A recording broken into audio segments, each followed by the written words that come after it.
Good afternoon, everyone, and I'm happy to welcome you to our open lectorium, Culture 2.0 event under the auspices of the St. Petersburg International Cultural Forum. Our project is about the technologies in culture in the broadest sense of its word. And today we will talk about how to interact with the teenagers via museums. I don't think anyone doubts that you should try to involve and engage teenagers. Some time ago, they were believed as complex as young children, I mean, as complex a category of an audience as young children. But now a lot of attention is being paid to them. How do we work with them? Can they be of use to your cultural institutions? Can you really take them in as the new audience? We will discuss it with Natalia Gomberg from Pushkin Museum, Maximilian Bolanov, a tutor and expert of the Social Cultural Laboratory of Educational Practice of the Institute of System Projects, Moscow Pedagogical State University, and Stepan Ovchinnikov, the curator of school programs from VAC Foundation. And also, remotely, we have Lord Vermeers, a researcher, an expert at HIVA, the University of Leuven.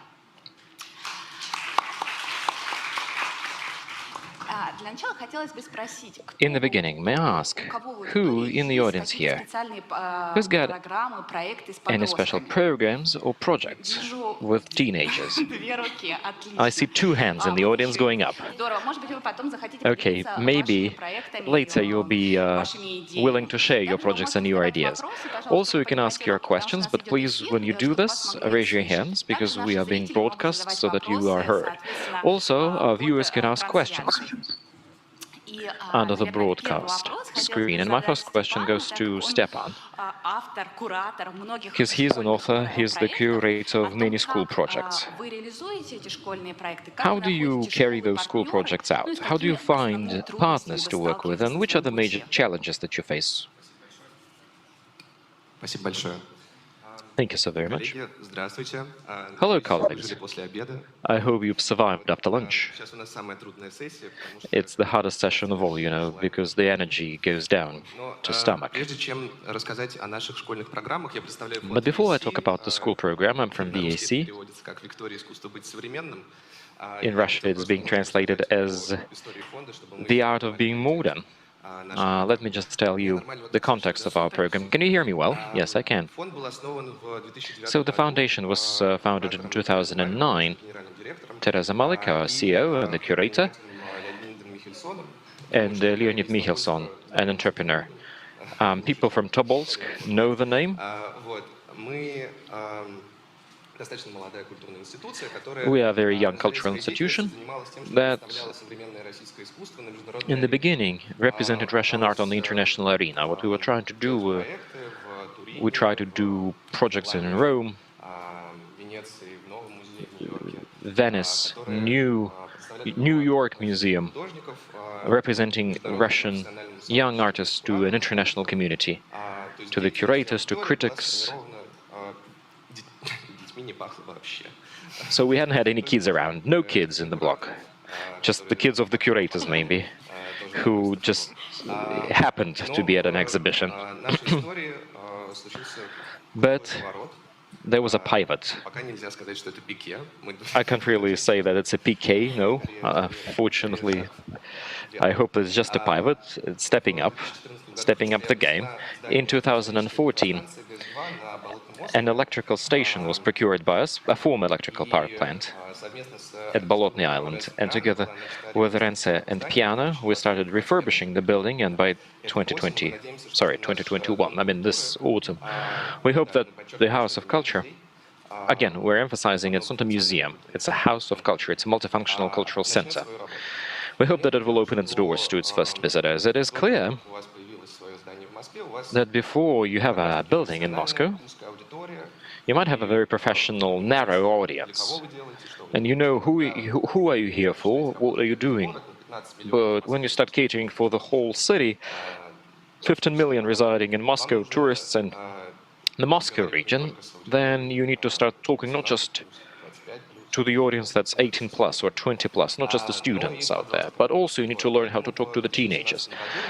That's why in 2018 we launched our first school program together with 5 Moscow schools that was called Practices of Culture, non-systemic renovation. How did we prepare that?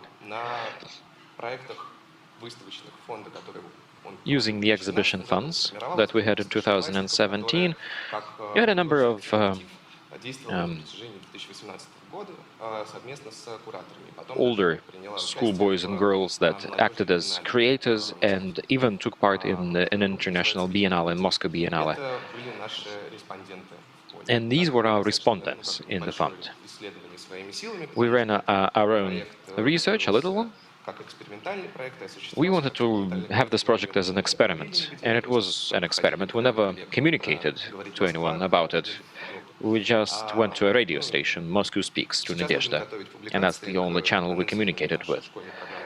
Now we'll be announcing our school program for 2021, and we'll be releasing some of the publications, and there we will talk about that in more details.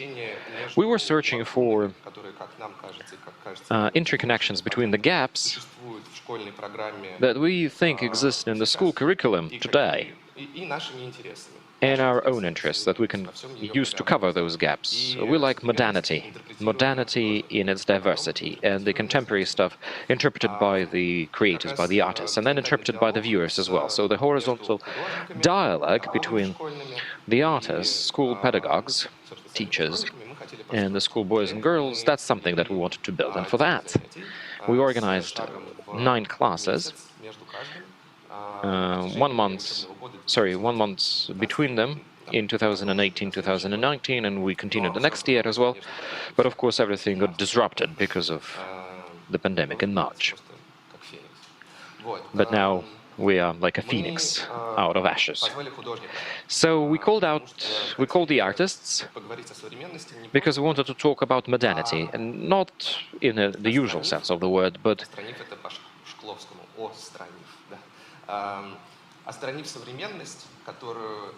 by islanding, using Ostrovsky's word, the modernity that is being observed by schoolboys and girls, because they don't really see it in the curricula, they don't really see it in the books they read, that see it around it. And we wanted to island it by really showing it the way it's being replicated by various media artists, by various musicians. We wanted to show a whole spectrum of artistic practices that are currently being used. And when the program was ready, when it was adopted with the management, we started searching for schools. And we started searching it using the 2 handshake rule, because we had a very closed, open call. I'm sorry for using these words. It was just the way of approaching that. For example, the Lyceum under the High School of Economics, we knew that Novotek helped them to build the building. Novotek has something to do with us. Novotek is a big gas producer here in Russia. And they made a goodwill, so to speak, and they started, well, and I had lots of colleagues studying in my university who work in this organization. And that's the way we established our contacts, through graduates, through alumni, through our networks. We went to schools that were ready to take us. We hadn't so much time, and it was an experiment in the first place. So that's, well, I think that's enough for the first word, right? Yes, thank you, Stepan. And I'd like to build a bridge to Natalia here. Natalia being a representative of a very classical museum with a rich history, as opposed to the Stepan's Foundation, you had a completely different venue. How do you work with the teenagers? Clearly, Pushkin Museum has a long-established history, starting from 1950s. You've been running your club of young researchers. Maybe you will talk about that. Maybe you will set up the historical context, and how does it match up with the modernity? Okay, I'll tell that. Actually, I'm really worried that I was to be speaking after lunch, so I added a little bit of pictures to spicy up my monotonous buzzing. Can you please turn my presentation on? And I'll be really thankful to you for that. Thank you so much. So let me answer the question how Pushkin Museum works with the teenagers. Pushkin Museum does it for a very long period of time. We're a very big classical museum in the very center part of Moscow, in the very heart of it. We try to survey and research our own relations with the teenagers for a very long period of time, but schools and teenagers in schools, are we together or are we apart? This is something that's been on top of our mind only recently. I really like answering this question myself, because what we do is we do this individual, one-off teenager. We're not working with a wholesale teenager, right, who's been brought in by a teacher, a historian, for example, a history teacher, because we have that category of teenagers. Each Moscow boy or girl should see the mummified cat we display in Pushkin Museum. It's a must. Everybody must see that. But that's not the type of visitor we're talking about. We're talking about a different visitor, a one-off, a singular, a unique. And we need to learn how to speak with them. And that's a question we've asked ourselves for a very long period. How do we talk to school so that they're not just a source of schoolboys and girls, of students? I think this triad, museum, school, and teenager, looks like that. There is a squirrel, a nut, and an iceberg. And each one of us can be either of them, because we're all fighting for the time of that teenager, the student. The teenager also fights for the time because he's got exams to sit, school to attend, something that is interesting in the museum. We don't know anything about each other, and of course we are going apart. And this poor squirrel is trying to bring us all together. So, I'm gonna structure 5 minutes of my presentation, if I can take this 5 minutes of my time. We work with teenagers for a very long time, like I said. And what I need to say here is when the father of Marina Tsvetaeva established the museum, he built it for teenagers because it's a big educational museum 10 minutes away from the Moscow University, its historical buildings. So it's no surprise that historically, starting from 1959, in Pushkin Museum we have a club of young art historians that was devised by our employees to share the new revelations and explorations with someone who is not yet an art historian or who will never be an art historian, but who wants to take a go at that profession. A young art historian stopped being a definition of age, it became your spiritual mood, so to speak. A young person who likes being in a museum, who likes hanging around. And I really like this photo when we have founding fathers and teenagers in 2015 juxtaposed together. Of course, if we go along this logic, the first thing we need to realize is what's a teenager, what's important for him or her. And of course we have age psychologists, we have emotional intelligence, we have social development, the fight for adulthood, etc., etc., all the buzzwords you've got.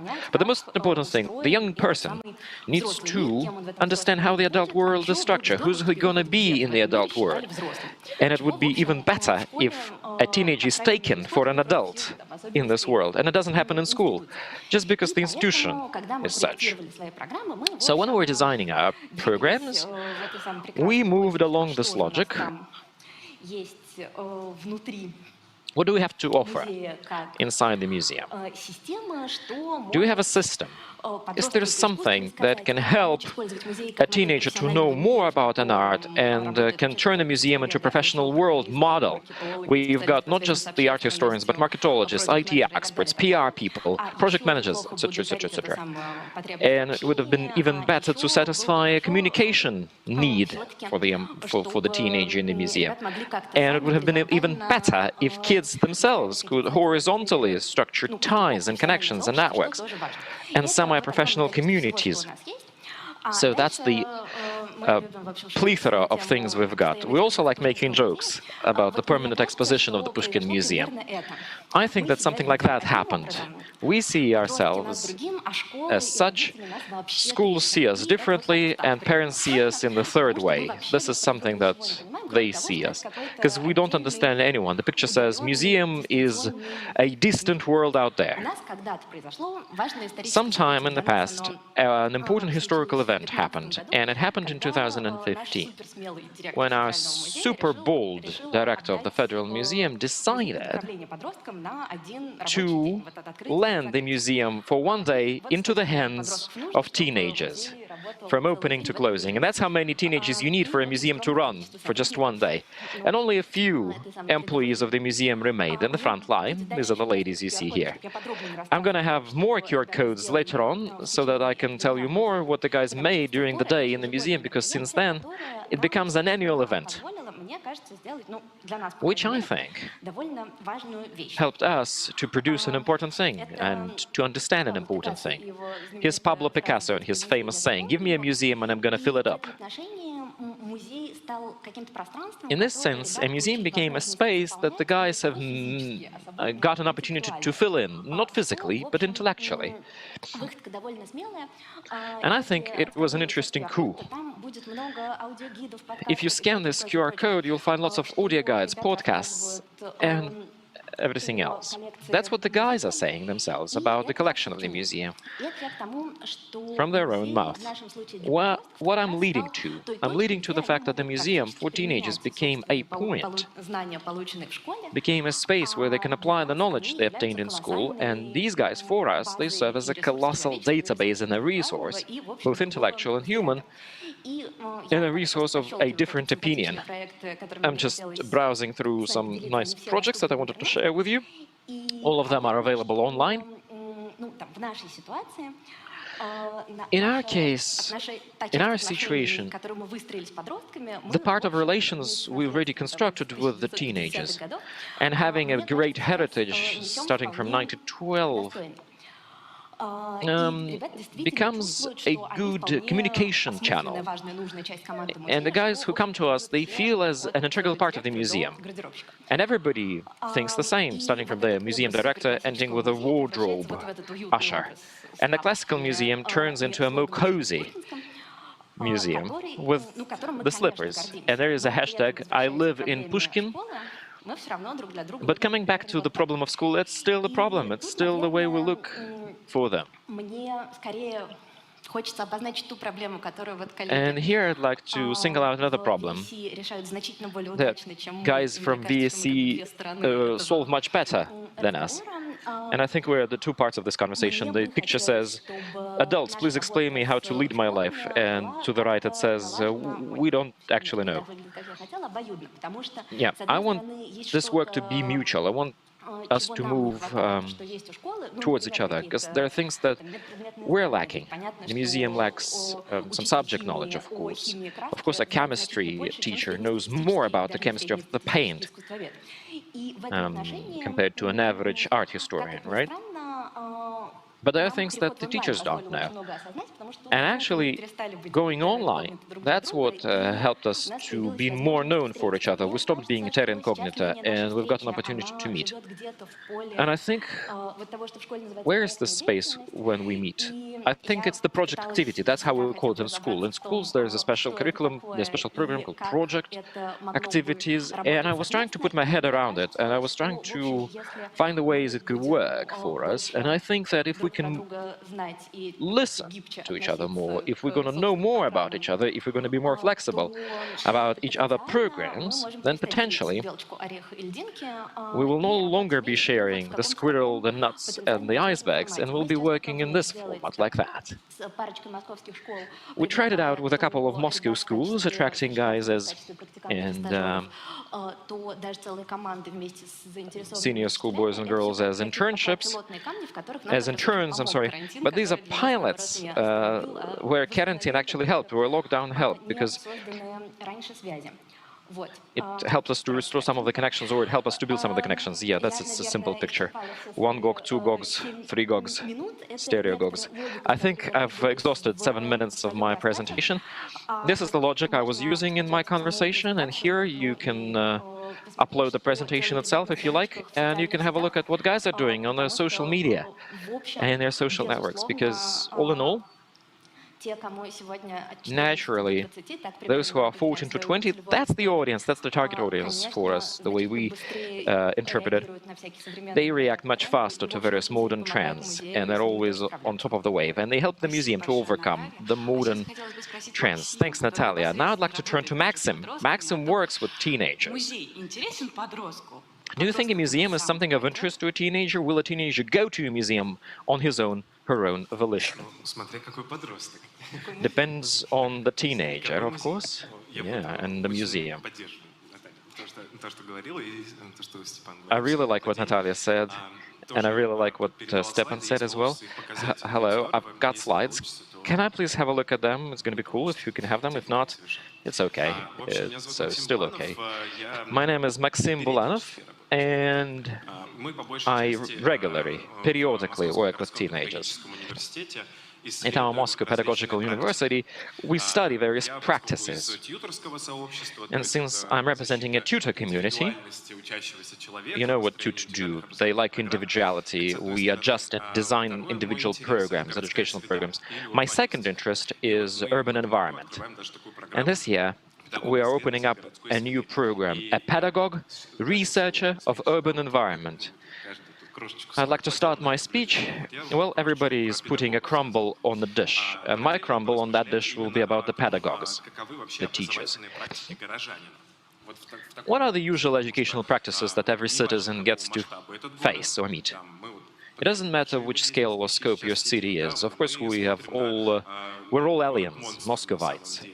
We came to a monstrous city, Tumen, with lots of identities, lots of districts and areas. Kids living on the periphery and kids living in the central administrative district are actually different kids. They live in different families, they have different demands, they have different economic opportunities, and I'm still going to talk about that. Because I worked with exhibitions in Moscow. There's a network of galleries which is located in the so-called dormitory districts of Moscow, meaning outside, not in the center, in the suburbs. Solyanka, Peshchane, and others. You might have seen and might have heard about them. This is one of the artifacts of what we do during our classes. What I do, I have a project called The Place. For 5 months, together with our colleagues, anthropologists and sociologists, we work with young adults and teenagers, meaning students, and we're researching the urban environment together. This is an example of an exercise we did in our Moscow Park Museum, which is part of Gorky Park today, as you know. This huge building behind me on the picture, and down below on the slide, is the central building of an artist, the central artist building. Actually, it's not that huge. And the bus you see, it's actually a bookstore, Bumper, which has been located there for a long period of time. Why the proportions have been distorted? Well, this is the exercise. We asked the kids to walk around the park and to try to come up with a symbol of the park. What's an artifact of it, especially if you're a teenager? And then we asked them to imagine if something else was going to be a symbol of the park. What would it be? Oh, and of course, the kids liked expanding and blowing up the sizes of facilities and monuments they saw. So after the class, when everybody presented their own facilities and objects, we were discussing how would the mood of the visitors change? How would their leisure scenario change if they would have had a gigantic building like that? And you see the bus down below? And if the bus was so super small, and if the building was super small instead, where would have people gone to? And what would have they been doing in the park? And after that, we start conversing with the teenagers. What do you do in the park yourselves? And after reflecting on that, about the big, the great, and the alien, after closing down on themselves, they start to reflect about themselves, and they start asking themselves a question: why am I here? What I would have done in here? And actually, there's a theory behind this, a big one. Let me give you a piece of this theory, but I will ground it on our discussion.